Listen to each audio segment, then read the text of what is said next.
So, I'll tell you a little story. Before I started New Thought Spiritual Center, I used to hop around and go to different spiritual centers and speak, and that's how I met Quincy and Caroline. And one time I don't remember where I was at actually, but after a service, I overheard a little girl talking to her mother. And she said, "Mom, I've decided to become a minister when I grow up." The mother was a little taken aback, but she said, "Well, great, honey. Why did you decide that?" She said, "Well, I have to go to church on Sunday anyway, and I figure it'd be more fun to stand up and yell than to just sit there and listen." Now, I don't think I yell. I have a big voice, but I don't think I yell. The original title for my talk today was, "Hey Lady," because I'm a big fan of Jerry Lewis, obviously, and as the universe would have it, a good friend of mine who has gone on to other things in the universe, Kathleen Freeman. You may not know her by name, but you've seen her a million times in movies. She did actually 10 or 11 Jerry Lewis movies, and she was in Singing in the Rain, which is a very famous movie that she was in, and many, many, many more. Well, she actually introduced me to Science of Mind. So you could say that she was the mother of me getting into this science, of me getting into this philosophy. So I got here because of a New Thought woman. And someday I'll talk about my Science of Mind heritage and all the teachers I've had. But on this Mother's Day, this Day of the Feminine, I want to talk about the mothers of New Thought. Poets, some of them, teachers, editors, writers of all sorts. Those women who actually inspired Ernest Holmes to write the book, The Science of Mind and Spirit, and others, and you'll hear when I talk about them. And they were also women who were instrumental. Now, I want to remind you, this is in the 1800s, most of them, the mid to late 1800s and the early 1900s through about the 20s or 30s. Some lived a little longer. And of course, there's some modern day New Thought women, but I want to talk about the New Thought women who really began and was a part of the beginning of this philosophy and all the philosophies like it in New Thought. So many of them also were instrumental in women's rights, the women's vote, abolition of slavery, enactment of child labor laws, and all kinds of wonderful mental healing practices. So these divine women have inspired me, and I remember thinking several times as I've written talks, I don't know, I always grab for that Science of Mind book and find a quote, but there's so many other people to find quotes from, and I'm going to read a bunch of quotes from a lot of these women. Now, this is not an exhaustive list because I don't want to take more than 45 minutes to speak, but I'm going to talk about a few of them. So I want to start with Margaret Fuller. Margaret Fuller was in the 1800s, about the 1830s and up. She was a member of the Transcendentalists. Now, the Transcendentalists were this group that was started by Ralph Waldo Emerson and others. And she was a part of that group, this philosophical group. She edited and wrote for their magazine called The Dial. And she wrote a book called Women in the 19th Century. Now, this book inspired the first women's rights convention in Seneca Falls, New York, in July of 1848. We thought that thing a couple of years ago downtown and in D.C. and everywhere else in this country. That was actually quite wonderful, and Patty and I went down, and Patty went to another one in D.C. The walk. This was 1848. Susan B. Anthony and Elizabeth Cady Stanton wrote a book book called History of Women's Suffrage in 1881, and they said about Margaret Fuller, she possessed more influence on the thought of American women than any women previous to her time. She also fought for prison reform, abolitionism, and educational and political equity, stuff we're still fighting for now. Now, she didn't teach New Thought principles specifically because there really was no such thing as it was called at that time, but her association with Ralph Waldo Emerson, who pretty much is kind of where you start in New Thought, makes her on this list. Annetta Seabury Dresser. Now, Annetta Seabury Dresser, along with her husband, his name was Julius, they were patients, they were students, and they were teachers of a gentleman named Phineas Quimby. Now, Phineas Quimby did this thing called mesmerizing.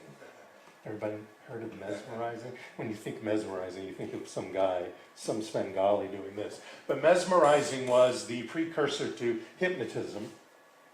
And eventually he removed the mesmerization out of his practice, and it became a mental healing practice. So Phineas Quimby, who's actually called the father of New Thought, was the first to really do mental healing in a practice. And they were students and patients of his.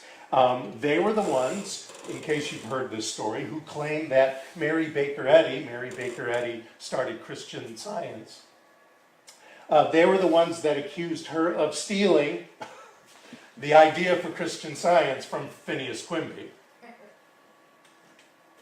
And there's been talk over the decades about it, and who cares anymore? But it's great that mental healing is here, and that is the basis of science of mind, mental healing. I was reading an article by this woman named Sophie Bashford. She's an intuitive and an author, and she said, divine feminine energy gives rise to divine masculine energy, as it is a home or cosmic mother for all creation. And Annetta Dresser's son, speaking of the divine masculine, wrote the biographical book about Phineas Quimby that we all read now, that inspired Dr. Holmes, that inspired a lot of the New Thought people that we'll talk about as I go along. Next, I want to talk about Genevieve Brand. Genevieve Brand studied Christian Science with Mary Baker Eddy, and she wanted to study with Thomas Troward. Now, some of you may not know who Thomas Troward is. He was a judge in India, and a British judge in India, and when he retired, he became a painter and he wrote philosophy. And he's written many books that all of us have studied and many of you have studied, and she wanted to study with him. In fact, bringing up a lot of science of mind textbook today. Ernest Holmes claims a good, was it 70% of the science of mind comes from Thomas Troward. Thomas Troward is very dry, in case you want to go read any of his books. Very fascinating, but he's very dry. He writes like a judge would write. It's very logical, and it's not hard to read, but it's very logical and dry, and when you sit and allow it, it's amazing stuff, Thomas Troward. Anyway, she wanted to study with Troward, but she lacked the money to travel to Cornwall, England, to do that. So every night and morning, she decided to visualize counting out 20 $1,000 bills, buying her ticket to London, traveling on a ship, and being accepted as a pupil. How many have done that? Not necessarily wanting to go study with Thomas Troward, because that would be a little difficult right now. Not impossible, but visualizing yourself $1,000, $2,000, even though we don't really have $1,000 bills anymore, I believe there's still $500 bills. So go ahead and do that, or go to the 100. 100, 200, 3, how many have taken the time to visualize that to go on a special trip? Well, she did that. And I want to talk about her affirmation. Now, she had a one-line affirmation that she would do every day, and it was, "My mind is a center of divine operation. My mind is a center of divine operation. So she knew that her word goes through the divine, reveals the divinity in her, and vibrates at the speed of the divine, and thus comes into her life as an expression, as a manifestation. She wrote a book called Your Invisible Power, and in it she wrote, while these reflections were going on in my mind, there seemed to come up from within me the thought, I am all the substance there is. Then, from another channel in my brain, the answer seemed to come, of course, that's it. Everything must have its beginning in mind. The I, the idea, must be the only one and primary substance there is. And this means money as well as everything else. My mind accepted this idea, and immediately all the tension of mind and body was relaxed. So she came to the realization from doing this over and over again. Remember, spiritual mind treatment is a practice, or anything similar to spiritual mind treatment. Meditation is a practice. It's something we do daily, or ongoing, or twice a day, or however many times it takes.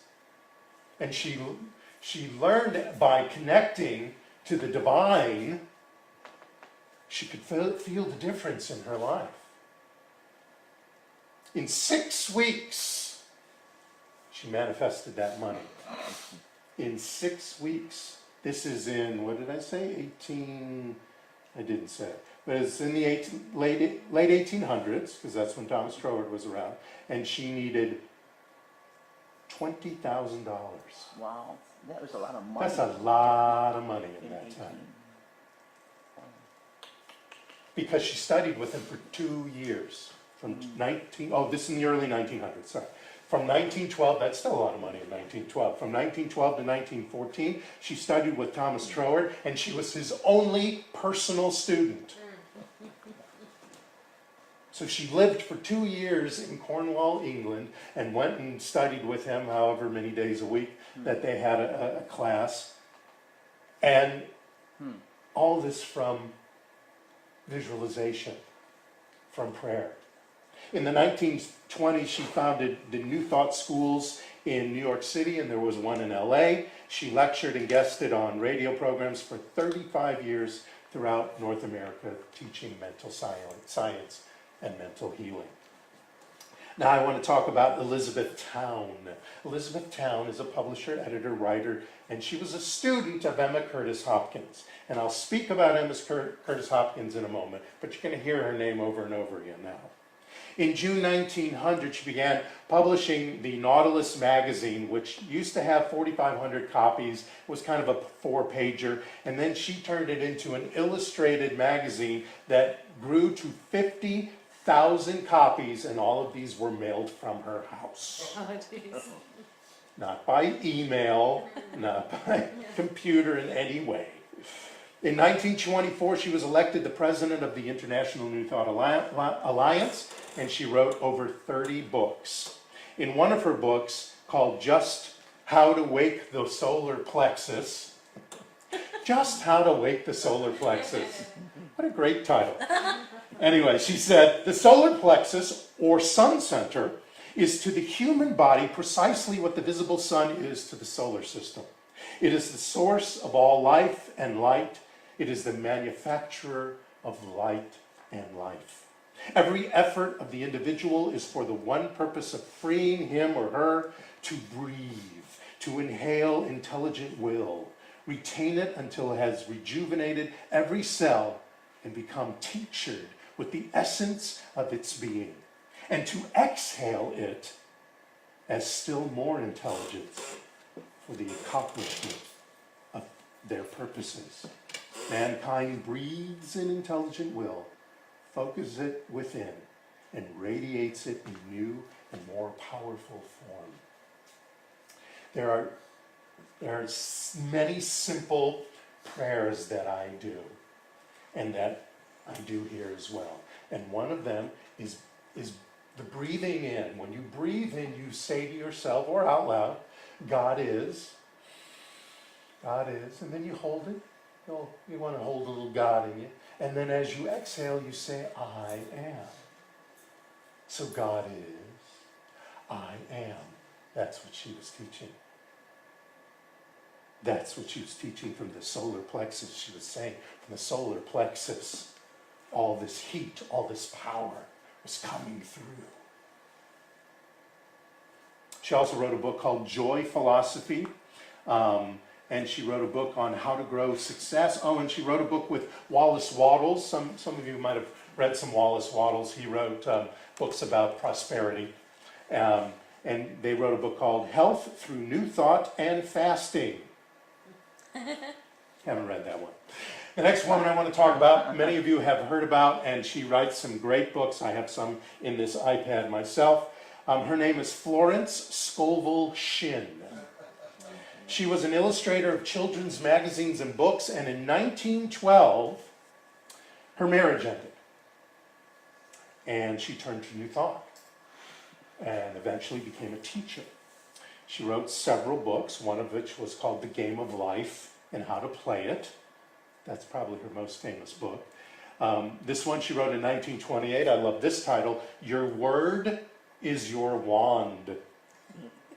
Bing! Love that, because that's so true. The Secret Doors to Success, and then a book was written from her talks. It was written after she died in 1945. Some of her students got together, and it was called Power of the Spoken Word. And I want to read something from The Game of Life. She said, the game of life is a game of boomerangs. Our thoughts, deeds, and words return to us sooner or later with astounding accuracy. Anybody ever thrown a boomerang? I've tried. Sometimes they come back. Sometimes they just keep going, sort of like a frisbee. But, you know, you got to get that wrist action. But the idea is you throw it, and it comes back to you, and you catch it again. And that's what she was saying, that your thoughts are things. Thoughts, change your thoughts, change your life. Thank you, Dr. Dyer. Now it's a little more than that. It's not all your little thoughts. It's the feelings that are supporting these thoughts, of course, that go into your belief system, and then that manifests into your life. But it's like a boomerang. When you throw your thoughts that are supported by your feelings that have become beliefs into the law, comes back as your experience. She also wrote in The Secret Door to Success, change your thoughts, and in the twinkling of an eye, all your conditions change. Your world is a world of crystallized ideas, crystallized words. Sooner or later, you reap the fruits of your words and thoughts. Sooner or later. Could be tomorrow, could be right now, could be next year, could be next month. It all depends, as she was saying, on the depth of your thoughts. On how accurately and how forcefully, not in a violent way, but how with strength you throw that boomerang into the law, that boomerang of your requirements, what you want to reveal in your life. Melinda Kramer and Nona Brooks. They were ministers, authors, and they founded a New Thought religion called Divine Science. And there's still some Divine Science centers around here. They describe the whole of Divine Science as the practice of the presence of God. Truth comes through the Bible, affirmative prayer, contemplation, and meditation, and the practice of the presence of God here and now. Now, the reason I brought her up, or brought them up, not so much that they began Divine Science, but that Ernest Holmes, and those of you who are familiar with the Unity spiritual organization, Charles Fillmore, were both ordained Divine Science ministers. So Science of Mind, again, comes through Divine Science, comes through, and you'll see it very soon again, comes through a Divine Feminine Mother of New Thought. Now that brings us to another Divine Feminine of New Thought, Myrtle Fillmore, Charles's wife, along with her younger husband, by the way. Charles was a younger husband. She knew what she said. They founded the Unity Church of Practical Christianity. It's just called Unity now, but that's originally what it was called. And they were both students of that woman, Emma Curtis Hopkins. Who is that woman? We'll find out more. In 1897, Myrtle Fillmore wrote a book called How to Let God Help You. And in that book she wrote this, my faith. My faith. I do not believe in evil. I believe in good. I do not believe in sin. I believe in truth. I do not believe in want. I believe in abundance. I do not believe in death. I believe in life. I do not believe in evil. I believe in good. I do not believe in ignorance. I believe in intelligence. There are no discords in my being. Being is peace. My faith, understanding, and love are becoming one. What therefore God hath joined together, let not man put asunder. And that's what we believe.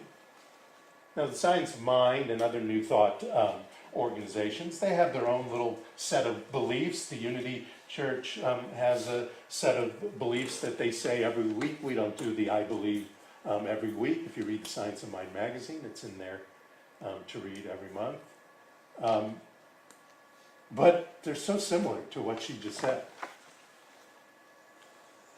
That divine feminine has created this whole philosophy, no matter what organization it is. I want to quickly talk about Mildred Mann, who was around from 1904 to 1971.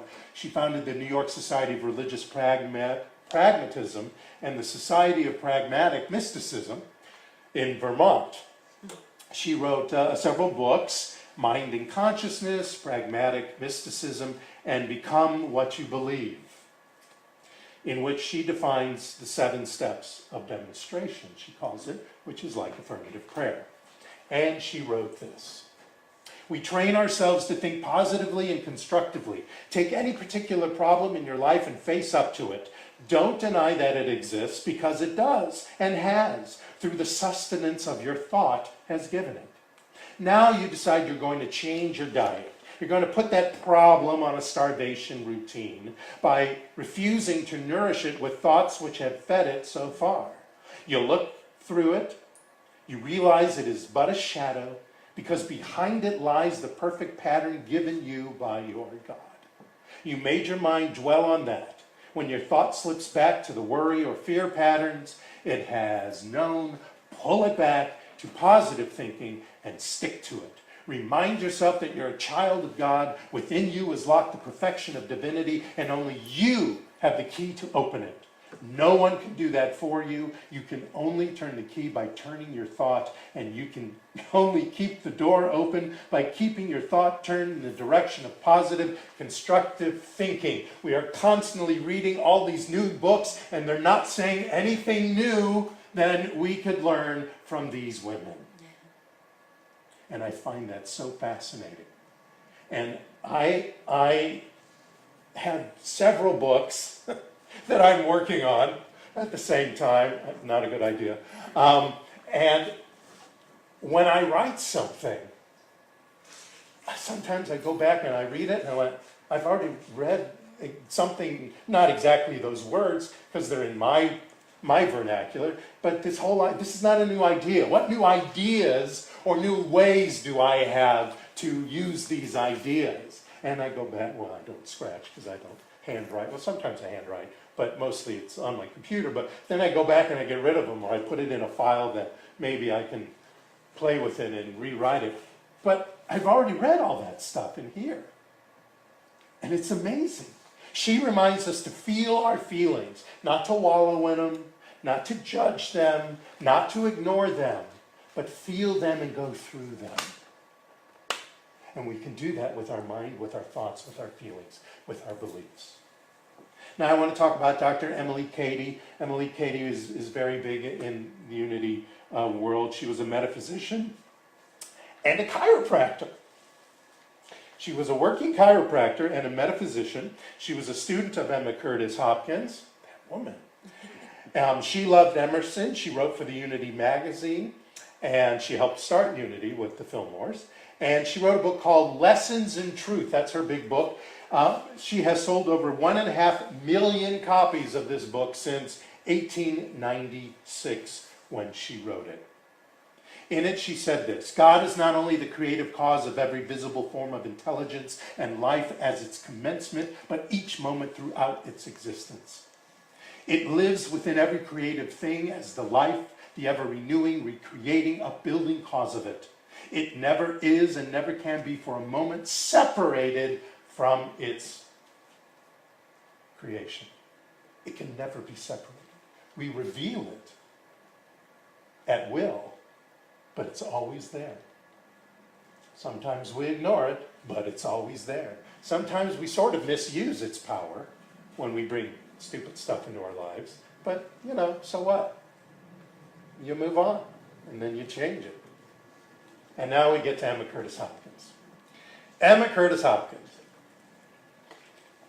Now, those of you who have or will take classes, and I'll probably do a little class on Emma Curtis Hopkins eventually, but not a full class. She'll be part of it because she's very dense and not easy to read, but pretty darn wonderful. She was called the teacher of teachers, and that's because, as you can hear, she's had so many students. The Fillmores, Ernest Holmes, most of these women were students of Emma Curtis Hopkins. She was at one time she was the right-hand person to Mary Baker Eddy. Mary Baker Eddy kind of kicked her out, or Emma Curtis Hopkins left, doesn't matter which, because Mary Baker Eddy had this idea, contrary to Emma Curtis Hopkins and contrary to what Ernest Holmes teaches, that I've intuited everything that needs to be known. And I've wrote the 3 or 4 books, however many Mary Baker Eddy wrote, and that's it, we're done. And Emma Curtis Hopkins goes, how can that be possible? In an ever-expanding, huge universe, how could the divine be just the knowledge that is in 3 books or even 1 book?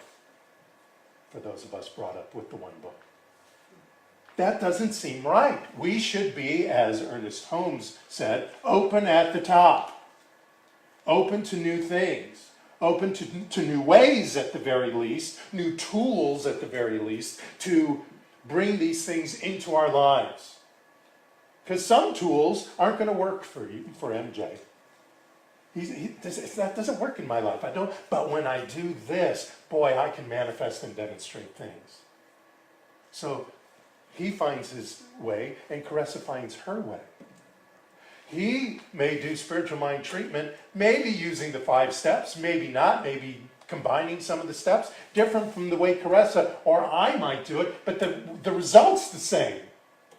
His beliefs, his thoughts, his word comes into action, comes into manifestation because of the way he does it. Because of the words that spark him. Different for every one of us.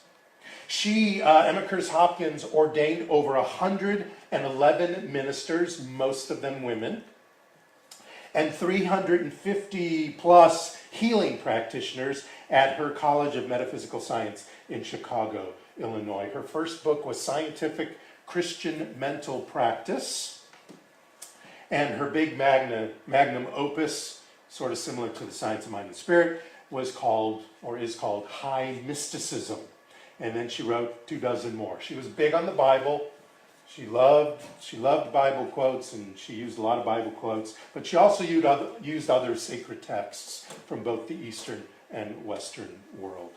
She sought to reveal the truth that runs through all faiths on the subject of the divinity of mankind and its ability to use mental healing. Here's something that she wrote. My God is working through me, with me, for me, by me, to make me a living demonstration of the omnipresent, omnipotent, omniscient good in the form of health, prosperity, success, and wealth. There is a sure helper in every man, woman, and child who will give you and I the desires of our heart if we turn to no other source but the Spirit. Now for you who have been so good and true and who have prayed and prayed, nothing seems to happen. then get quiet, sit down, watch and wait. Something I tell people. There will come an hour when the tree of life will burst into flower and cast at your feet the most glorious shower of things far grander than you ever knew.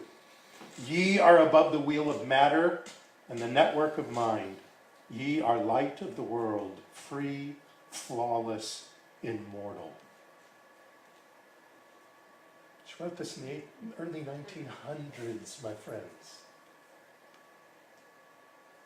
She was talking that, well, I want to say that all these women had one thing in common, and that's being in touch with that frequency, that goddess consciousness. And like I said before, the goddess consciousness, the divine feminine, is not a male or female thing as far as gender goes. We all have it. It's a state of awareness that comes from here. Yeah, a little bit in the brain, of course, too, because there's a little logical thing going on, too. But it's mostly here in the heart. And then it hits you in the gut when the intuition shows up, too. I want to leave you with a final person, the New Thought Poet Laureate, she has been called. Her name is Ella Wheeler Wilcox. She was a student of Evan Curtis Hopkins. And she is talking in this poem about daily creating a sacred space. This is from her book, Poems of Power. It was written in 1902. It's called Begin the Day. Begin each morning with a talk to God and ask for your divine inheritance of usefulness, contentment, and success. Resign all fear, all doubt, and all despair. The stars doubt not, and they are undismayed, though whirled through space for countless centuries, and told not why or wherefore, and the sea will with everlasting ebb and flow obeys, and leads the purpose with the unseen cause. The star sheds radiance on a million worlds, the sea is prodigal with waves, and yet no luster from the star is lost, and not one drop is missing from the ocean tides. O brother to the star and sea, know all God's opulence is held in trust for those who wait serenely and who work in faith. O brother to the star and sea, that's you and I. Know all God's opulence is held in trust for those who wait serenely and who work in faith. Who work in faith. So I want you to feel your feelings. These 5 things that I learned from these women. To break it down, feel your feelings. Honor your intuitive impulses. You'll know the difference between intuition and ego. Intuition is constructive. Intuition, you'll feel probably a little buzzy kind of thing, a little vibration, because that intuition is coming from spirit speaking to you. Versus your ego going, what can I do to make my life better because nobody else deserves anything else except for me. Now you're in the wrong frame of mind. That's not intuition.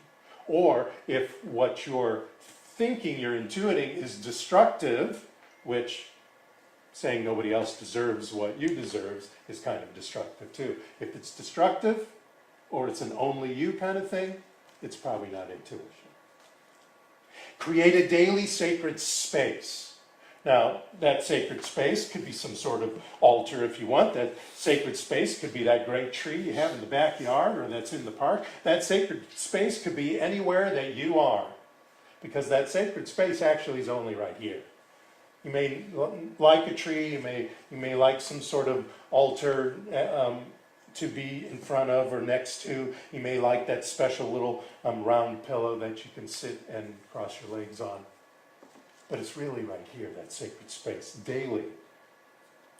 Get in touch with that sacred space. Connect with your body wisdom.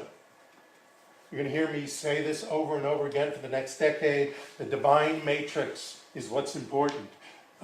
manifesting, demonstrating into your life is a whole body experience. It is not just a mental experience. It's a whole body experience. It's what goes on in your brain, what goes on in your heart, and what goes on in your gut. And it's that taking action as well as saying your word and knowing your word. Be still and know you are a creative being living in a creative universe and creating your greatest life. When you do, when you listen, when you read what these divine feminine folk that are technically called women have written and said, I advise you to go find some of their books. Watch your life bust through the soar and zoom. Because these women knew what they were talking about. These women brought us to where we are today. And I thank them. I thank each and every one of the mothers of New Thought. Namaste, everyone. Thank you.